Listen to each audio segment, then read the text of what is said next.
In my last speech, I spoke about some concepts, religious concepts, Shivji's concept of ahimsa. And I also said how all religions in our country propose the idea of non-violence and can be encapsulated in the phrase, Daro mat, darao mat. Speaker sir, as I said in my speech, there is an atmosphere of fear. Dar ka mahol hai Hindustan mein. And that fear has pervaded every aspect of our country. My friends are smiling, but they are also scared. Sir, you see, the problem is, sir, in the BJP, only one man is allowed to dream to be Prime Minister. If the defense minister decides he wants to be Prime Minister, there's a big problem, there is fear. So this fear has been spread throughout the country, and the question I was asking myself was, why is this fear spreading so deeply? Why is it that my friends in the BJP are terrified, the ministers are terrified, the farmers of India are terrified, workers, youngsters? एक जवाब मैं propose करता हूं आज। हजारों साल पहले हरियाणा में कुरुक्षेत्र में एक युवा को, अभिमन्यु को 6 लोगों ने चक्रव्यूह में मारा था। चक्रव्यूह का एक दूसरा नाम होता है पद्मव्यूह, मतलब लोटस फॉर्मेशन। तो जो चक्रव्यूह होता है स्पीकर सर, वो लोटस के शेप में होता है, कमल के फूल के शेप में होता है। 21वीं सदी में सर एक नया चक्रव्यूह तैयार हुआ है स्पीकर सर, वो भी लोटस की शेप में है सर, और उसका चिन्ह प्रधानमंत्री जी अपनी छाती पर लगा के चलते हैं। चक्रव्यूह में हजारों लोग होते हैं सर, मगर उसके बिल्कुल सेंटर में 6 लोग कंट्रोल करते हैं। तो जैसे उस टाइम 6 लोग कंट्रोल करते थे, वैसे आज भी 6 लोग कंट्रोल कर रहे हैं। चक्रव्यूह को नरेंद्र मोदी जी, अमित शाह जी, मोहन भगवत जी, अजीत दोवल जी, अंबानी और अदानी जी कंट्रोल कर रहे हैं। The Chakravyuh that has captured India has 3 forces behind it. First is the idea of monopoly capital, that 2 people should be allowed to own the entire Indian wealth. So one element of the Chakravyuh is coming from the concentration of financial power. The second element is the institutions, the agencies, CBI, ED, Income Tax Department of this nation, and the third is the political executive. Speaker sir, these 3 together are at the heart of the Chakravyuh, and they have devastated this country. Speaker sir, my expectation was that this budget would weaken the power of this Chakravyuh, that this budget would help the farmers of this country, would help the youth of this country, would help the laborers, the small businesses of this country. But what I have seen is that this budget, the sole aim of this budget, iski jo niyat hai, it is to strengthen the framework of big business, monopoly business, the framework of a political monopoly that destroys the democratic structure, and finally the framework of what one can call the deep state or the agencies. And the result of this has been, पहला काम इस चक्रव्यूह ने क्या किया? जो हिंदुस्तान को रोजगार देते हैं, स्मॉल एंड मीडियम बिजनेसेस हैं, जो करोड़ों युवाओं को रोजगार देते थे, उन पर इस चक्रव्यूह ने आक्रमण किया। कैसे किया? नोटबंदी, जीएसटी और टैक्स टेररिज्म। आप लोग आतंकवाद की बात करते हो, पूरे देश में अगर कोई भी व्यक्ति छोटा बिजनेस चलाता है तो रात को उसको फोन कॉल आता है इनकम टैक्स डिपार्टमेंट से, जीएसटी से, और टैक्स टेररिज्म का वो शिकार बनता है। इस टैक्स टेररिज्म को रोकने के लिए बजट में आपने कुछ नहीं किया है। तो टैक्स टेररिज्म के कारण, और ये जो आपकी नीतियां हैं, जो आपने कोविड के समय बड़े बिजनेसेस की मदद की और जो स्मॉल एंड मीडियम बिजनेसेस थे उनको खत्म किया, उसके कारण आज हिंदुस्तान के युवाओं को रोजगार नहीं मिल सकता है। एक युवा को रोजगार नहीं मिल सकता है। बजट में आपने इंटर्नशिप प्रोग्राम की बात करी, और ये शायद एक मजाक है, क्योंकि आपने कहा कि ये इंटर्नशिप प्रोग्राम सिर्फ हिंदुस्तान की 500 सबसे बड़ी कंपनियों में होगा, और 99% जो हमारे युवा हैं उनको इस इंटर्नशिप प्रोग्राम से कुछ लेना देना नहीं, कोई फायदा नहीं होने वाला है। तो आपने पहले टांग तोड़ दी और उसके ऊपर आप बैंडेड लगाने की कोशिश कर रहे हैं। मेन मुद्दा आज युवाओं का एग्जाम पेपर लीक है। जहां भी हम जाते हैं आपने बेरोजगारी का चक्रव्यूह बना दिया इनके लिए, और जहां भी हम जाते हैं वो कहते हैं देखिए बेरोजगारी है मगर पेपर लीक भी होता है। तो आपने एक साइड पेपर लीक चक्रव्यूह, दूसरी साइड बेरोजगारी चक्रव्यूह। पेपर लीक मैं आपको बताता हूं 10 साल में 70 बार हुआ है। अगर आप जानना चाहते हैं, 10 साल में 70 बार हुआ है। पेपर लीक के बारे में फाइनेंस मिनिस्टर ने बजट में एक शब्द नहीं कहा है। युवाओं के लिए पेपर लीक सबसे जरूरी मुद्दा है, उन्होंने एक शब्द नहीं कहा है पेपर लीक के बारे में। और उल्टा जो एजुकेशन बजट में पैसा देना चाहिए था वो आपने 20 साल में सबसे कम पैसा दिया है। 2.5% of budget is gone to education. दूसरी तरफ पहली बार सेना के जवानों को आपने अग्निवीर के चक्रव्यूह में फंसाया। इस बजट में अग्निवीरों के पेंशन के लिए 1 रुपया नहीं है। आप अपने आप को देशभक्त कहते हो, मगर जब अग्निवीरों की मदद करने की बात आती है, जवानों को पैसा देने की बात आती है, तो बजट में आपको 1 रुपया नहीं दिखाई देता। उनकी पेंशन के लिए 1 रुपया आपने नहीं दिया। उनको आपने अग्निवीर के चक्रव्यूह में फंसाया। उसके बाद सर जो अन्नदाता हैं वो चक्रव्यूह से निकलने के लिए, आपके चक्रव्यूह से निकलने के लिए जो आपने बनाया 3 काले कानून, जमीन अधिग्रहण बिल को आपने कमजोर किया, उनको आप सही दाम नहीं देते हो। इस चक्रव्यूह से निकलने के लिए उन्होंने आपसे सिर्फ एक चीज मांगी है, 2 चीजें नहीं मांगी है, सिर्फ एक चीज मांगी है। उन्होंने कहा है कि हमें लीगल गारंटीड एमएसपी दे दें। आपने उनको बॉर्डर पे बंद कर दिया, रोक दिया, आज तक रोड बंद है। आप उनसे बात करने को तैयार नहीं है। वो यहाँ आए, मुझसे मिलने आए, आप उनको अंदर नहीं आने दे रहे।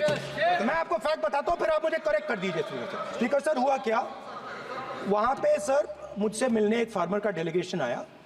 मुझे बताया गया कि फार्मर के डेलीगेशन को अंदर नहीं आने देंगे। फैक्ट यह है कि जब मैं मीडिया के साथ वहां गया तब दरवाजे पार्लियामेंट के, संसद के उनके लिए खुले, उससे पहले वो बंद थे। और ये आप उनसे भी पूछ लीजिए सर। हमारा एक्सपेक्टेशन था कि जो अन्नदाता है, जो सरकार से सिर्फ एक चीज मांग रहा है, लीगल गारंटीड एमएसपी, ये इतना बड़ा काम नहीं है। हमें लगता था कि अगर सरकार बजट में इसका प्रोविजन कर देती तो जो हमारे किसान हैं जो चक्रव्यूह में, आपके चक्रव्यूह में फंसे हैं, वो निकल पाते। ये हमारी थिंकिंग थी, मगर आपने नहीं किया। तो मैं यहाँ इंडिया गठबंधन के तरफ से गारंटी देता हूं कि हम ये काम करके दिखा देंगे। मैं हिंदुस्तान के सब किसानों से कहना चाहता हूं, गारंटीड लीगल एमएसपी हम इस सदन में पास करके आपको देंगे। सर मिडिल क्लास जो है वो शायद इस बजट से पहले प्रधानमंत्री को सपोर्ट करता था। जब प्रधानमंत्री ने कोविड के समय उनसे थाली बजवाई थी तो उन्होंने दबाकर थाली बजाई, धड़ धड़ धड़ धड़ धड़, थाली बजाओ बजाई। हमें अजीब लगा, मगर प्रधानमंत्री ने मिडिल क्लास को ऑर्डर दिया तो मिडिल क्लास ने थाली बजाई। उसके बाद प्रधानमंत्री ने उसी मिडिल क्लास से कहा मोबाइल फोन की लाइट जलाओ, और मोबाइल फोन की लाइट जली। अब इस बजट में आपने उसी मिडिल क्लास के एक छुरा पीठ में मारा, दूसरा छुरा छाती में, एक इधर मारा और एक इधर मारा। इंडेक्सेशन जो आपने कैंसिल की वो पीठ में छुरा था, और जो कैपिटल गेन्स टैक्स आपने बढ़ाया वो छाती में छुरा। आपने long term capital gains tax को 10% से 12.5% किया, यहां छुरी मारी, और शॉर्ट टर्म को 15 से 20% छुरी मारी। दुख की बात है, मगर इसमें एक इंडिया गठबंधन के लिए एक हिडन बेनिफिट है। मिडिल क्लास अब आपको छोड़ने जा रही है और इस साइड आ रही है। तो मेरा कहना है, जहां भी आपको मौका मिलता है आप चक्रव्यूह बना देते हो। एक चांस मिलता है आप चक्रव्यूह बना देते हो। हम चक्रव्यूह तोड़ने का काम करते हैं। हमारे बजट में किसान का कर्जा माफ हुआ, चक्रव्यूह तोड़ा। मनरेगा हुआ, चक्रव्यूह तोड़ा। तो हम चक्रव्यूह तोड़ने का काम करते हैं, आप चक्रव्यूह बनाने का काम करते हो। आप चाहते हो कि हिंदुस्तान छोटे छोटे खांचों में रहे। हिंदुस्तान के गरीब लोग सपना ना देख पाए, सिर्फ अदानी और अंबानी। अरे सर, मैं सर कैसे बोलूं सर? सर तो सर मैं फिर मैं सर 3 और 4 कह देता हूं उनको। 3 और 4 ठीक है सर। ये जो 2 लोग हैं सर, ये हिंदुस्तान के इंफ्रास्ट्रक्चर को, बिजनेस को कंट्रोल करते हैं सर। इनके पास एयरपोर्ट है, टेलीकॉम का सिस्टम है, अब पोर्ट्स हैं, अब रेलवेज में जा रहे हैं सर। इनके पास हिंदुस्तान के धन की मोनोपोली है। तो सर मैं समझ नहीं पा रहा हूं इनके बारे में मैं इंडिकेट कैसे करूं। इनके बारे में बोलना तो पड़ेगा सर। अगर आप हमें कहो कि इन दोनों के बारे में आप बोल ही नहीं सकते तो वो तो हमारे लिए एक्सेप्टेबल ही नहीं है सर। हमें तो बोलना है। अब आप चाहते हो कि नाम ना ले तो कोई और सिस्टम दे दीजिए हमें। A1 एंड A2 की रक्षा करनी है, मैं समझता हूँ, नो प्रॉब्लम। वो सर ऊपर से ऑर्डर आया है सर ऊपर से ऑर्डर आया है सर, मैं समझता हूँ, मैं इस पर कोई टिप्पणी नहीं करूंगा। देश में तकरीबन 73% दलित, आदिवासी और पिछड़े वर्ग के लोग हैं और ये हिंदुस्तान की मेन शक्ति है, स्ट्रेंथ है। और सच्चाई है कि इनको कहीं भी जगह नहीं मिलती है। इनको बिजनेस में जगह नहीं मिलती है, इनको कॉर्पोरेट इंडिया में जगह नहीं मिलती है, इनको सरकारों में जगह नहीं मिलती है।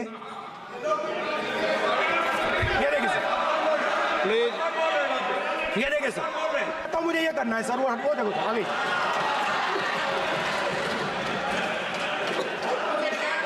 क्या डर रहे हैं सर फोटो से?